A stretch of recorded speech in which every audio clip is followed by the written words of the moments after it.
You're about to play an unfinished level from The Last of Us Part 2.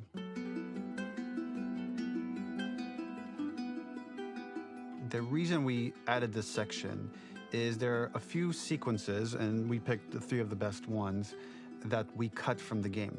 Often we build a game that's much bigger than what ends up being the final product.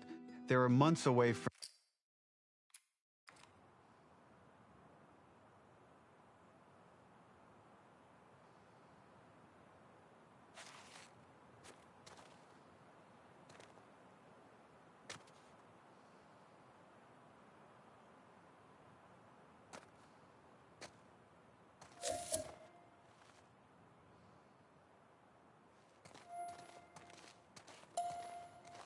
Originally, this level was going to transition us to farm. We would go all the way through to the dance, where Ellie and Dina share their first kiss. Then we would play through farm, and when Ellie plays the guitar at night, she would remember the Seth incident. So, the opening for this was a little tricky. We needed it to match at least a little what you might expect emotionally coming from prior beats, because we were already purposefully disorienting you in time and space. Something we really wanted to do was highlight the way their lives had turned upside down since she went down this path. We had this idea of recontextualizing all of our usual gameplay mechanics that were designed for really violent ends. The workbench, door bashes, throwable weapons, and even the infected, which is my personal favorite. Peppered throughout the level are moments of levity or shared history, all the while seeing how happy and mundane they all were before her huge revenge odyssey.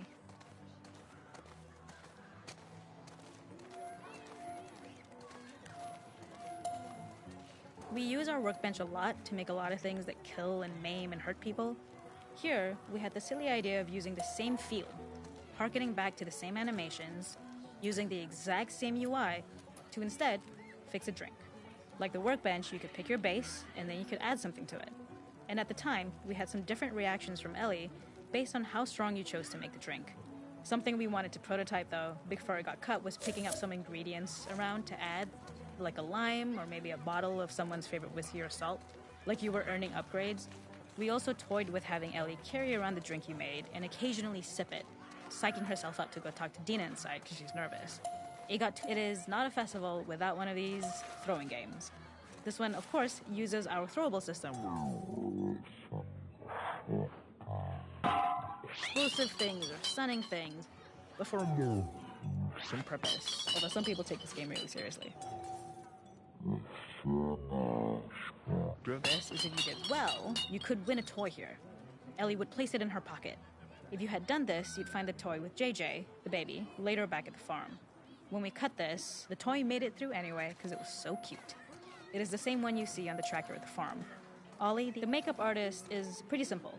It's one of those little in-game scenes we peppered in to make it feel like Ellie had roots in the town.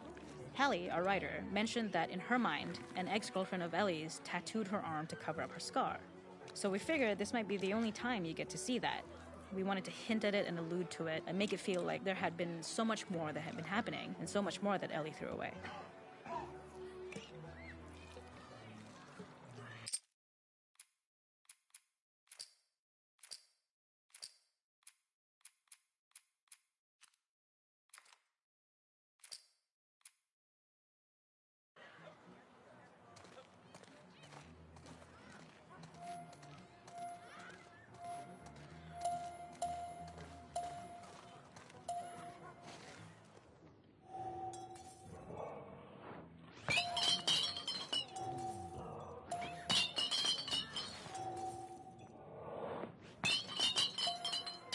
It is not a festival without one of these throwing games. This one, of course, uses our throwable system where you're often... The makeup artist is pretty simple. It's one of those little in-game scenes we peppered in to make it feel like Ellie had roots in the town. Hallie, our writer, mentioned that in her mind, an ex-girlfriend of Ellie's tattooed her arm to cover up her scar. So we figured this might be the only time you get to see that. We wanted to hint at it and allude to it and make it feel like there had been so much more that had been happening and so much more that Ellie threw away.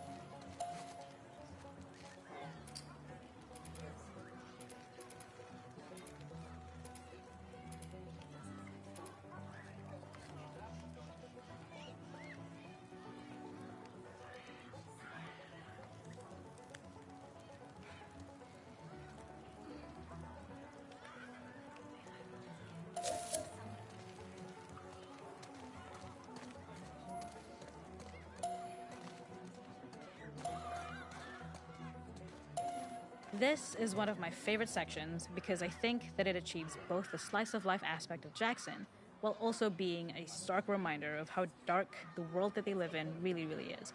To attract attention and curiosity, one of the kids was supposed to make this adorable, messed up little clicker impression, and the others would giggle.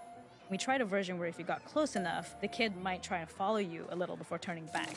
Since clickers are blind and move by echolocation, for this game of messed up tag, Ellie must close her eyes and listen for when the children give themselves away. The thought was that these kids are in relative safety. They still grow up with the dangers of clickers and runners, and all those lessons would embed themselves in the games that they play. When the festival got cut, they tried to preserve this moment and move it to the front of the game where the snowball fight is, as a tutorial. However, being in the headspace of a clicker doesn't really teach you how to deal with them. Eventually, it evolved, and they instead made the snowball fight, which was, I think, way more effective. For me, it's character illuminating that not only does Ellie know this game, she plays along.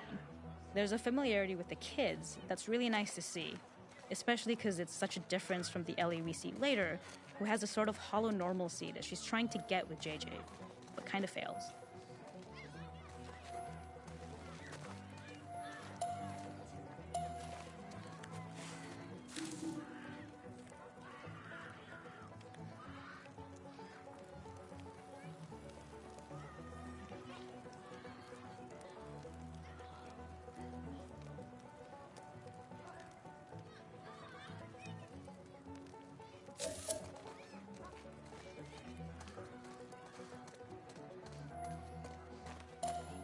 There's a hidden spot at the back that was just a bit of fun. It was highlighting Jackson's normalcy with something we would find in a real world. In the back, you would find teenagers finding some alone time with each other in a dark corner of a party. It was rewarding the player for peeking into a hidden corner, but ultimately redirecting them back to the festival. We also had versions of them smoking weed here, despite Maria's consternation, probably having gotten it from Eugene.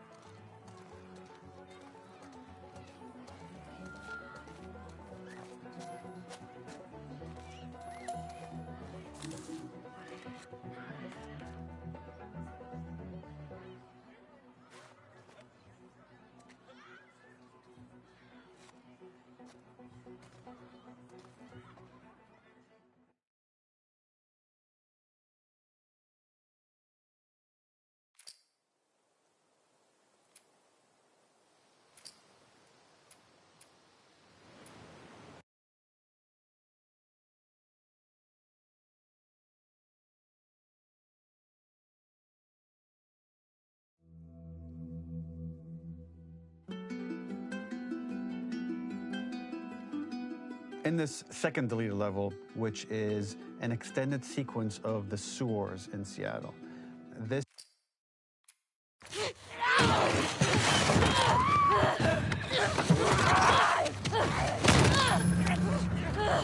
Get off me!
The ladder acts as an immediate goal for the player, but being able to climb out is not going to be so easy.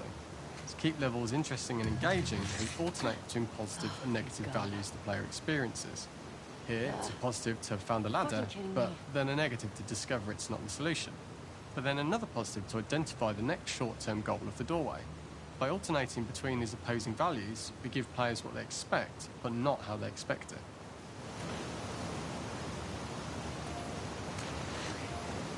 Okay.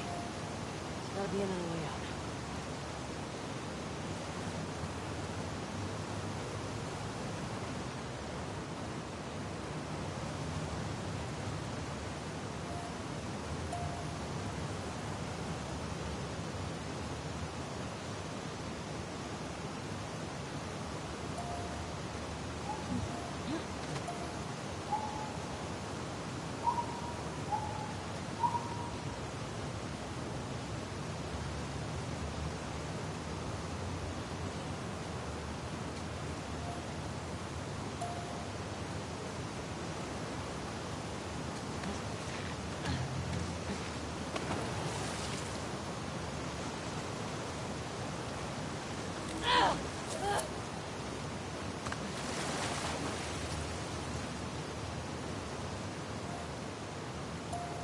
This level, internally known as Nora, was quite long in duration as we had to make Ellie traverse a far distance to the opposite side of downtown Seattle.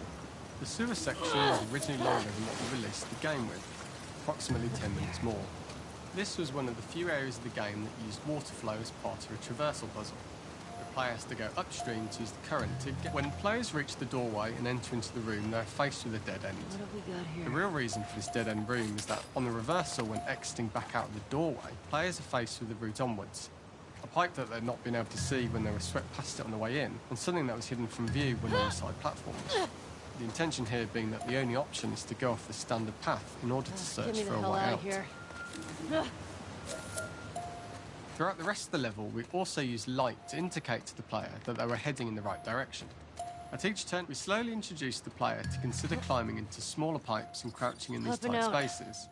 This is to say we added a tiny space just to reward the player's exploration with a pick-up item, and we made sure it was something. We loved the idea of making Ellie prone through a tiny, dirty pipe in order to get out, as it was a great opportunity to use our frame mechanic. The unique camera setup was created to support crawling in these pipes, as the standard prone camera is much higher above the player. We also created custom collision in order for Ellie to manoeuvre in these tight spaces easily. Initially, the oblong collision capsule around her character caused issues crawling around corners. We put extra in order for the player to feel cramped, claustrophobic and desperate. We'd been enforcing the traversal mechanics that allow for a tight environment which promote these feelings. We introduced the use of the squeeze-through so that we can keep the player feeling enclosed and tight, but without repeating the same geometry. Here we changed from low ceilings with wider walls to high ceilings and tight walls to change up the spatial pacing and keep the level from repeating itself.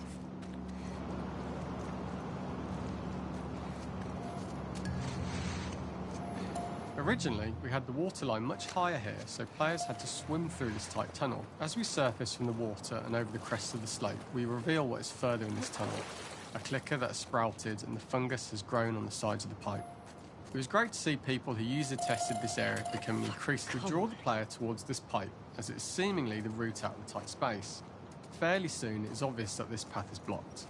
If the player goes all the way up to the bars that block the path, they are rewarded with a pickup, so this journey doesn't feel wasted. It is important to encourage the player to try to progress along this path so that they would subtly be thinking of progress in this direction. We hint to the player that there is a bigger, new space beyond this pipe by showing the player the waterfall. This helps players consider the other route where they don't know how far the tunnel is or whether they'd make it.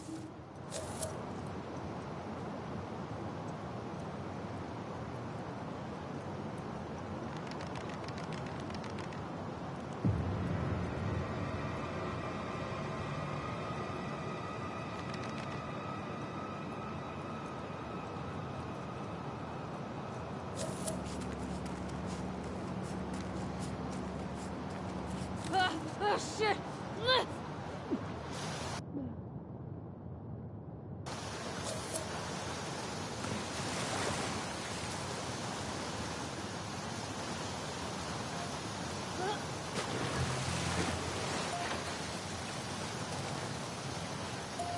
For the final section, we eventually opened you out into a wider area as you traverse through such tight spaces leading up to this.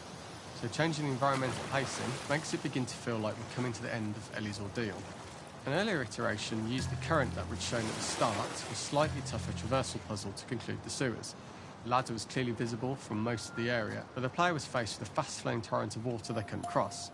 If the player attempted, using this pipe was retained in the iteration we shipped with, as it's the last of the extreme methods Ellie has to undergo in order to escape the sewers, and what she will go through in her pursuit of revenge.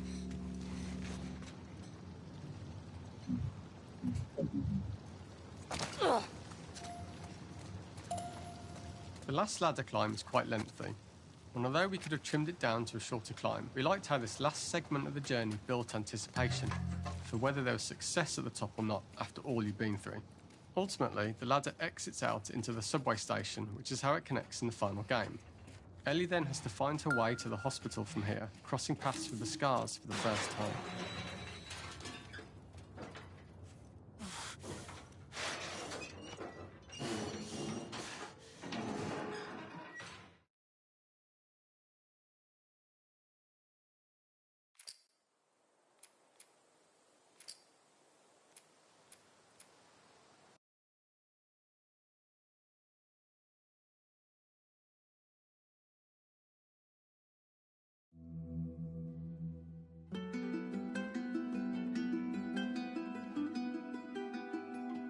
For this third and final deleted level, what we call the boar hunt sequence, this was a sequence pretty late in the game. It was right after the whole Seattle Abby sequence where Abby spares Ellie.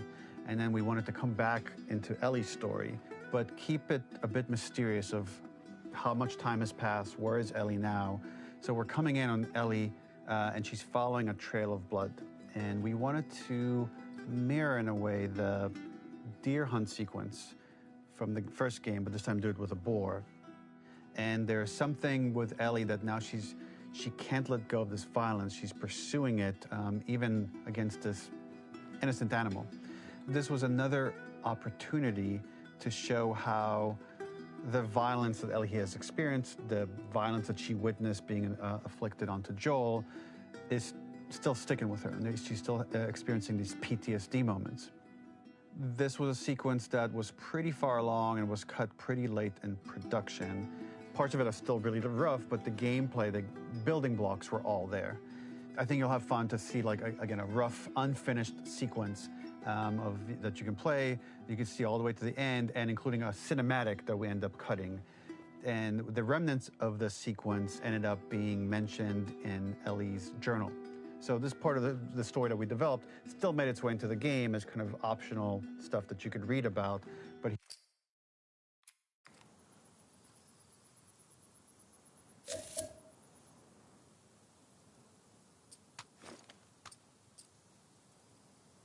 Where are you?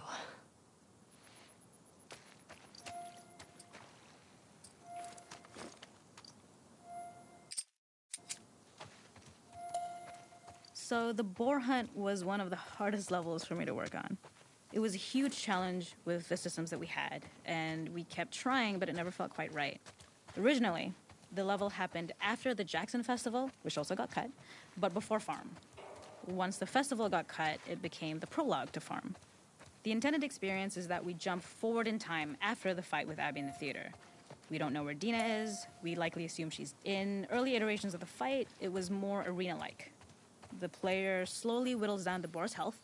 Ellie gets more visceral and more vicious. We get a little worried about her. As the boar gets weaker, more panicked, we must have gone through 5 or 6 iterations of the boar fight and all, and every single time it changed pretty drastically. We split it into clear phases, where one was like all long range. We tried another where you're getting close and you get the jump on it quite literally. You're jumping off of a rock to attack it. And then finally, we tried a bunch where you almost sort of go around a bunch of trailers and try and wrestle it. We uncovered after some time that taking down a boar over several phases felt the gas station was built to highlight the boar's destructiveness. Since it's cramped, the boar feels larger. We also feel trapped with it, or perhaps it's trapped with us. When it charges, it gets to us quickly, so we must be on our toes. This made it more in line with Ellie's sort of hunting for trouble mindset. Listening became more important, as well as moving around slowly so it didn't hear you. Could you spot it before it saw or heard you? And could you get a shot off quickly enough so you could dodge out of the way? Or is the shot worth the cost after? It feels like a gamble. By the end of the fight, everything would likely be in shambles.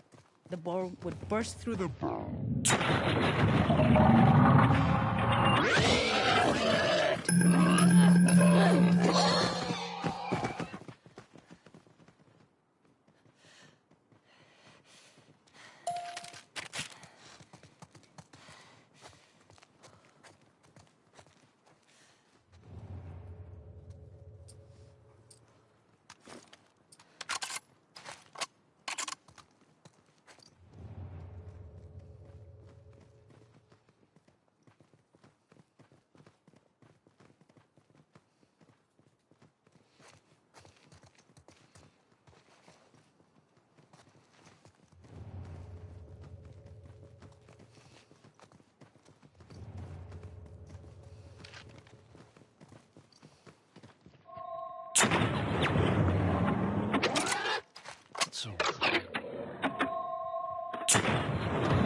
Nowhere to run.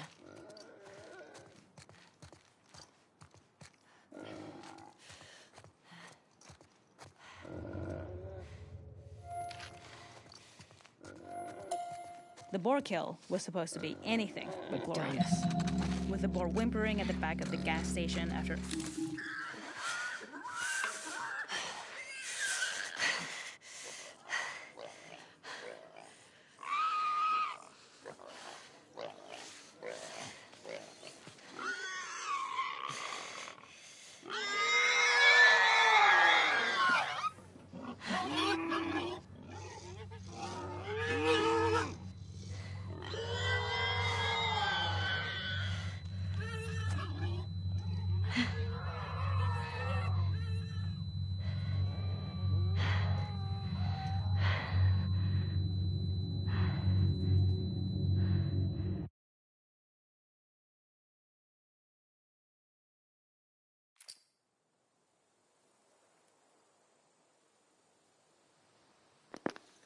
Well, that shit was lame.